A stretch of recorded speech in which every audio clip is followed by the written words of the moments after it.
Hello मेरे प्यारे साथियों, कैसे हैं आप लोग। आई होप कि सभी लोग अच्छे होइएगा। चलिए, जो भी लोग तैयारी करते हैं कॉम्पिटिटिव का, वो ज़रूर हमारा वीडियो रोज़ का देखिए। मात्र आपसे 20 मिनट का देखने के लिए कह रहे हैं, और 20 मिनट में अगर आपका 4 से 5 क्वेश्चन एग्जाम में आ जाते हैं तो आपके लिए बहुत ही अच्छी बात है। क्योंकि मेरी बात को समझिएगा सभी लोग, अगर आप मंथली करंट अफेयर पढ़ते हैं तो एक महीना का करंट अफेयर अगर पूरा पढ़िएगा तो शायद आपके दिमाग में पूरा एडजस्ट ना हो। लेकिन अगर रोज़ का पढ़ते हैं, रोज़ का थोड़ा थोड़ा सा पढ़ेंगे, कितना 10 से 15 क्वेश्चन देखेंगे तो आपके लिए वो कंसेप्ट हो जाएगा एक तरह से, और फिर आपको लास्ट टाइम जब एग्ज़ाम के समय आपको पढ़ना नहीं पड़ेगा। तो ये वीडियो उन सभी कॉम्पिटिटिव बच्चों के लिए है जो सभी लोग कॉम्पिटिशन की तैयारी करते हैं। तो सभी लोग से उम्मीद है सभी थोड़ा सा सेशन को लाइक कर दीजिए और दोस्तों के बीच शेयर कीजिए और थोड़ा सब्सक्राइब कर दीजिए अगर नहीं किए हैं तो। आइए हम जहाँ तक आप लोग को बताया कि हर दिन करंट अफेयर एक दिन पीछे का आपको बताया जाएगा, क्योंकि आज 20 है तो चलेगा आपका 19 का। तो इस तरह से हम आपको लोग करंट अफेयर पढ़ाएंगे। चलिए प्यारे भाइयों, आज जो हम क्वेश्चन देखते हैं वो क्वेश्चन आपका क्वेश्चन नंबर 1 क्या कह रहा है, सब लोग देखिएगा। क्वेश्चन 1 कह रहा है कि हाल ही में अंतर्राष्ट्रीय प्रवासी दिवस, ठीक, अंतर्राष्ट्रीय प्रवासी दिवस कब मनाया जाता है। बहुत अच्छा क्वेश्चन है, कितना बार क्वेश्चन पूछा जा चुका है।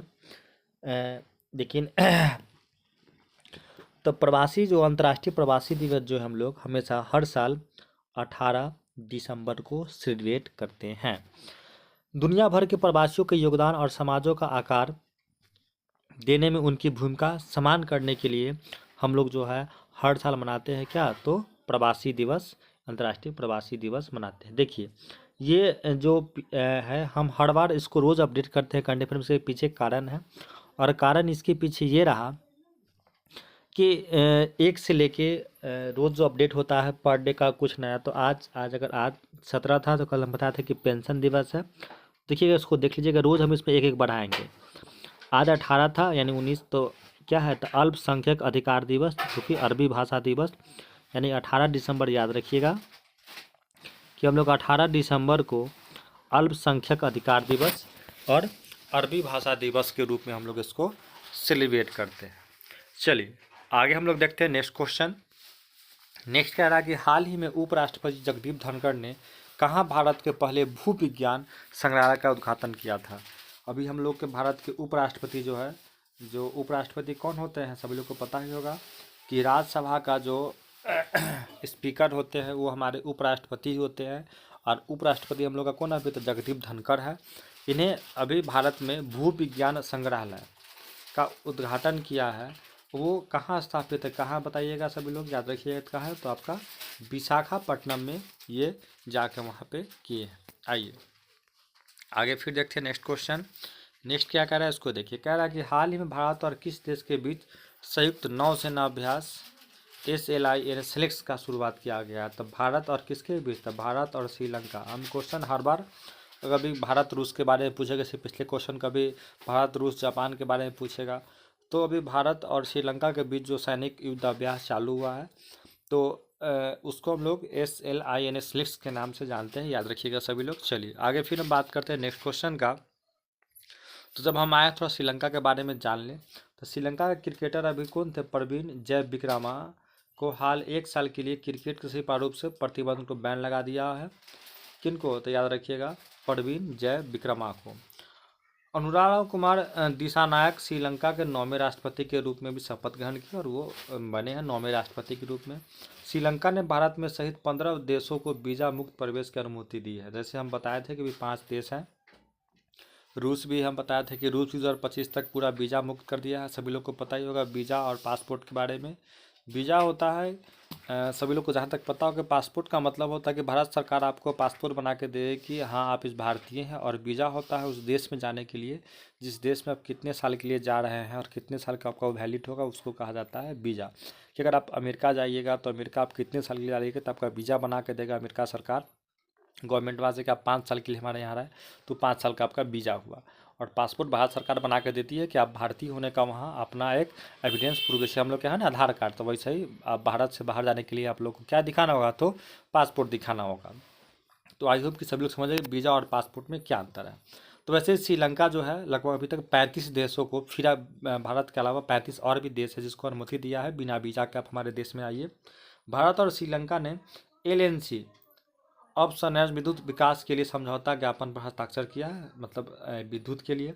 भारत और श्रीलंका के बीच यात्री नौका सेवा फिर से शुरू, जो पहले बैंड हो गया था कुछ दिन के लिए, चीन से संपर्क ज़्यादा आ गया था श्रीलंका, इसी वजह से उसको बैन कर दिया गया था, लेकिन फिर से ये अभ्यास चालू हो गया है, मतलब संपर्क फिर से यात्री नौका सेवा। और महिला Asia cup T20 tournament Sri Lanka के दाम्बुला में इस बार शुरू हुआ है, और श्रीलंका में पहली बार विमेंस एशियाई कप 2020 का खिताब जीता है। तो चलिए फिर आगे हम देखते हैं नेक्स्ट क्वेश्चन। रोज पढ़िए, रोज 10 क्वेश्चन देखने से सभी लोग का। हाल ही में 1 जनवरी से भारत में किस शहर में भिखारियों को भीख देना अपराध है? यानी अब इस बार लागू होगा 1 जनवरी से। तो इंदौर एक ऐसा, इंदौर मध्य प्रदेश का जगह है, और इंदौर में लागू हुआ कि अगर आप भिखारियों को भीख देना अब एक तरह से अपराध की श्रेणी में उसको गिनती किया जाएगा। तो कौन सा शहर है? तो आपका याद रखिएगा इंदौर। इंदौर कहाँ है बुआ? तो मध्य प्रदेश में है। चलिए आगे क्वेश्चन देखते हैं। हाल ही में किसने कैब्जियम डिक्शनरी, ठीक, का वर्ड ऑफ द ईयर किसको घोषित किया गया है? तो याद रखिए किसको? तो मैनिफेस्ट को घोषित किया गया है। आइए फिर आगे देखते हैं।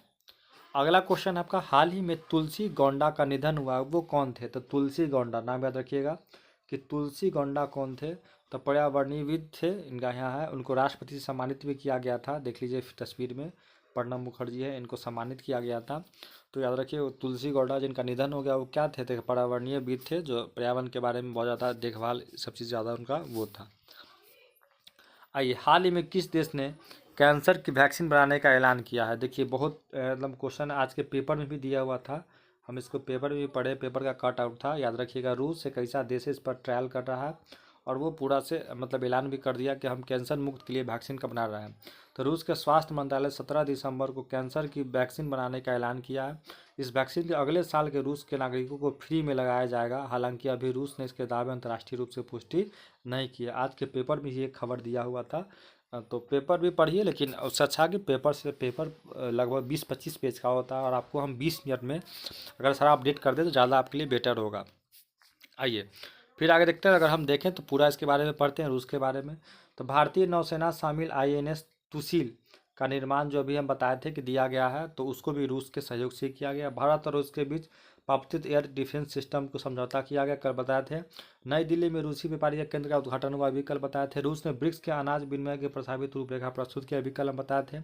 और फिर कल ये क्वेश्चन कल का ही है सारा, कि नरेंद्र मोदी जी को जैसे अपने यहाँ कहे ना सबसे सर्वोच्च जो सम्मानित पुरस्कार होता है, वैसे ही मोदी जी को भी रूस का सबसे सर्वोच्च नागरिक पुरस्कार the order of the state units of police प्रदान किया गया है। रूस के उपग्रह जो था टूनेस IS टूट जाने की वजह से अंतरिक्ष में यातायात का खतरा बढ़ गया है, और रूस भारत के तेल की अब आपूर्ति बनाया, जितना हम लोग को चाहिए तेल हम लोग ज़्यादातर रूस से ही निर्यात किया जाएगा। आइए इसको देखते हैं हम लोग। हाल ही में किसने QS वर्ल्ड यूनिवर्सिटी में रैंकिंग में भारत दूसरे स्थान पर प्राप्त किया? याद रखिए कौन था? तो कौन? IIT खड़गपुर आपका जो है अब EQS वर्ल्ड यूनिवर्सिटी के रैंकिंग में भारत अब इसका दूसरा स्थान ले लिया है। तो ये जो 2025 में IIT दिल्ली ने भारत में पहला स्थान हासिल किया था, जबकि IIT खड़गपुर अब दूसरे नंबर पर है। जो 77 पूरा भारत में कितना 77 यूनिवर्सिटी, उसमें से नंबर 1 पर दिल्ली है, और नंबर 2 पर आपका अब IIT खड़गपुर उसमें शामिल हो गया है। आइए तो थोड़ा सा जान लें इसके बारे में, जब पूरा जाने देखिए। IIT इंदौर का CG6G के लिए इंटेलिजेंस रिवर्स विकसित किया गया है। IIT रोपर पेंटेड मैकेनिकल नी रेवेंस डिवाइस की विकसित किया गया है। भारतीय रेलवे को अधिक सुरक्षा बनाने के लिए IIT दिल्ली के साथ समझौता किया गया। रेलवे में खूब अच्छा टेक्नीशियन और उसमें और ज़्यादा कुछ इशू लाने के लिए, अच्छा अपडेट करने के लिए। और IIT गुवाहाटी ने बच्चों के लिए जगह बचाने वाले बहुउद्देशीय फर्नीचर विकसित किया है। कौन? IIT गुवाहाटी। मेटा और इंडिया AI IIT जोधपुर में सेंटर ऑफ द AI सृजन का आरंभ किया। क्या सब लोग AI के बारे में जानते ही होंगे? AI बहुत ही खतरनाक एप्लीकेशन है जो अभी लॉन्च हुआ है, और बहुत ही समझिए कि ये है। DRDO ने IIT दिल्ली के साथ मिलकर, ठीक, advance basis for high energy defected like bullet proof jacket भी लॉन्च किया। कौन? तो IIT दिल्ली किससे? तो DRDO से। चलिए अब हम आगे फिर बात करते हैं नेक्स्ट। तो क्या है आपका, देखिए हाल ही में कौन बुल्गारिया में भारत आने वाले राजदूत बने हैं। बुल्गारिया में भारत के राजदूत जो है कौन है, तो अरुण कुमार साहू बने हैं वहाँ के। भारत ने आईएफएस ऑफिसर अरुण कुमार साहू को रिपब्लिक ऑफ द बुल्गारिया में भारत के राजदूत नियुक्त किया है, जो 1996 बैच के आईएफएस ऑफिसर थे, याद रखिएगा। यही आपके कौन है, तो अरुण कुमार साहू है, जो आप तस्वीर में इनको देख रहे हैं। तो थोड़ा सा हम जब चले तो चर्चा पूरा करते। देखिए, दिनेश भाटिया ब्राज़ील में राजदूत। अब देखिए सबके बारे में बताते हैं कौन कौन कहाँ कहाँ का राजदूत है, याद रखिएगा। तो ब्राज़ील के राजदूत किसको नियुक्त किया गया भारत ने, तो दिनेश भाटिया को। श्री बालू सुब्रमण्यम को मालदीव का वहाँ का उच्चायुक्त नियुक्त किया गया है। अनुराग श्रीवास्तव को मॉरिशस का भारत का नियुक्त किया गया है। डी नीना मल्होत्रा को स्वीडन का एम्बेसडर बना के भेजा गया है। बी वन लावान को कंबोडिया में भारत का राजदूत नियुक्त किया गया है। कुमार तुसीन को कहाँ, नीदरलैंड का राजदूत। और स्वाति विजय कुलकर्णी को अल्जीरिया में नियुक्त किया। देखिए इसको देख लीजिएगा, एक हज़ार में सभी लोग जरूर से देखना है, क्योंकि क्वेश्चन कभी भी यहाँ से आ सकता है आपके एग्जाम्स के पर्पज से। आइए इस क्वेश्चन को देखते हैं। कहा कि हाल ही में किसे डीडीसीए के नए अध्यक्ष के रूप में चुना गया है, कौन है, तो डीडीसी के नए अध्यक्ष तो कौन है आपका, रोहन जेटली। ऑप्शन के बारे में जानते हैं। रोहन जेटली लगातार दूसरी बार दिल्ली के जिला कलेक्टर एसोसिएशन डीडीसी के अध्यक्ष के रूप में, इससे पहले भी यही थे और फिर से इन्हीं को दोबारा नियुक्त किया गया है। उन्होंने अपने प्रतिबंधित पूर्वी क्रिकेटर कीर्ति आज़ाद पर निर्णायक जीत हासिल की। दौरान जेटली ने 1577 वोट मिले, जबकि आज़ाद को कुल 2463 यानी 770 वोट से इनको जीत मिला है। और दूसरी बार ये फिर से जीत कर और क्या बने हैं, तो डीडीसी के नए अध्यक्ष के रूप में चुना गया कि उनको, तो रोहन जेटली को। आइए फिर आगे बात करते हैं नेक्स्ट क्वेश्चन का। तो जब जानते पूरा इनके बारे में जान लेते हैं हम लोग क्या है। तो डॉक्टर मोहन को अंतर्राष्ट्रीय मधुमेह, कल हम क्वेश्चन ये सब रिपीट हो गया, कल हम इसके बारे में पढ़ाए थे सभी लोग को, कि जैन मेहता का अमूल का एमडी बनाया गया है, यस बैंक के मनीष जैन। क्योंकि हम दे देते हैं कि आप लोग रोज़ देखिए, क्योंकि जो क्वेश्चन हमको लगता है ना इंपॉर्टेंट, उसको हम एक बार रिपीट करना ज़्यादा पसंद करते हैं। तो हम लोग उसको देख लीजिएगा थोड़ा सा, क्योंकि कल भी ये पीडीएफ में था ही। नेक्स्ट क्वेश्चन आपका देखिए, हाल ही में भारत ने पहली बार गंगा नदी में डॉल्फिन ट्रैगिंग का आयोजन किया है, तो कहाँ पे किया गया है, तो वो असम में किया गया है। कहाँ, तो गंगा नदी में डॉल्फिन टैनिंग का जो उद्घाटन किया गया है, तो आपका कहाँ, तो असम में किया गया है।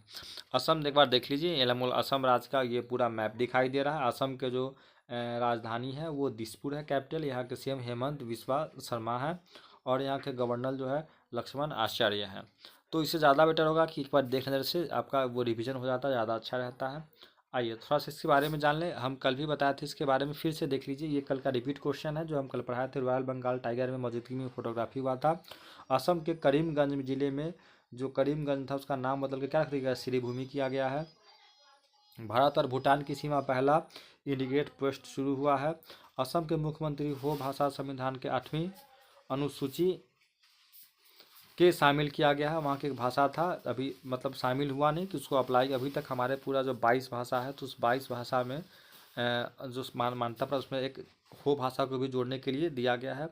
एबीडी ने असम में 500 मेगावाट सौर 44 मिलियन डॉलर का ऋण लिया है और उसको, और असम के मुख्यमंत्री मिशन वसुंधरा 3.0 लॉन्च किया। और असम में काटी बिहू एक त्यौहार, याद रखिए कौन है, तो काटी बिहू वहाँ एक सेलिब्रेशन है, उसको हम लोग वहाँ सेलिब्रेट करते हैं वो लोग। आगे फिर पढ़ते हैं। देखिए ये क्वेश्चन बहुत ज़्यादा है। IFD world under 19 youth rapid और ब्लेस दोनों की किताब कौन जीता है, तो परवन वेंकटेश्वर, याद रखिएगा। ये जो होता है आईएफडीआई वर्ल्ड अंडर 18 यूथ रैपिड और बुलेट दोनों किताब जीत कर ये सबसे ज़्यादा ये इतिहास रचे हैं। इनका बहुत पुराना सपना था कि हम जीते, और ये जीत कर इस चीज़ को दिखा भी दिया इंटरनेशनल। आइए आगे फिर बात करते हैं हम लोग नेक्स्ट क्वेश्चन का।